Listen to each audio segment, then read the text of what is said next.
Bringing the chair of the New Democrat Coalition, Congresswoman Annie Kuster of New Hampshire. Congresswoman, it's good to have you on this morning. So do you share the confidence we've heard just in the last few minutes around the table here, and, by the way, from some of your Republican colleagues who are more center-right, that there will be the votes by the end of this week before that X date to get this bill through and to get the debt ceiling raised?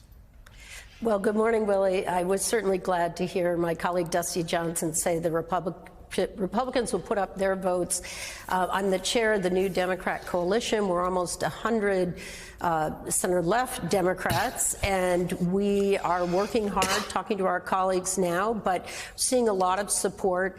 I think you characterized it exactly right. It's not perfect, and everybody's got something in there that they want to dive into a little bit deeper. They've got some issues with. But look, at the end of the day, you've got to step up and do the right thing. You know, you can either be part of the solution or part of the problem, and our members are choosing to be part of the solution. So, Congresswoman, what do you say to some of the more progressive members of your own caucus, the Democrats who say the president gave away too much here? We shouldn't have work requirements, kind of ticking down the list. What do you tell them to earn their votes here? Well, one thing that hasn't been talked about very much is this was a budget negotiation that now means we won't have a government shutdown in September. And I've been through 3 or 4 government shutdowns in the decade that I've been here, and that is extremely disruptive to real people's real lives.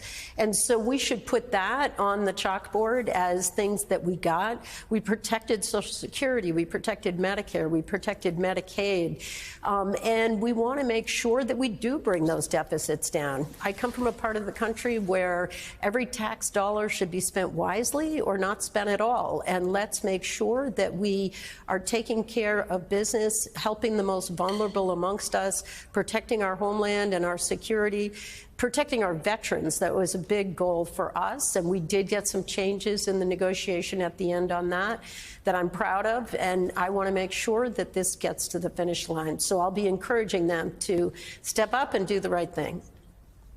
Congresswoman Claire McCaskill here. Pardon me while I get into the weeds of vote counting, but it's my understanding that McCarthy has promised 150 Republican votes. I'd love you to confirm that. And then secondly, this thing swirling around the Rules Committee. He put some very extreme voices on the Rules Committee, and there seems to be a disagreement. The 3 very extreme voices there, some of them are saying that he promised to get, when he got their votes for Speaker, that all of the Republicans would have to unanimously support something for it to come out of the Rules Committee. On the other hand, there are others saying that there only has to be 7 of the 9 Republicans agree. Could you shed some light on that? Did he make a deal to get the speakership that's going to get in the way here? Well, I was an observer, you might recall, going through 15 votes while he got to his speakership. So I wasn't party to those conversations, but the Republicans I've talked to said they didn't hear that conversation either.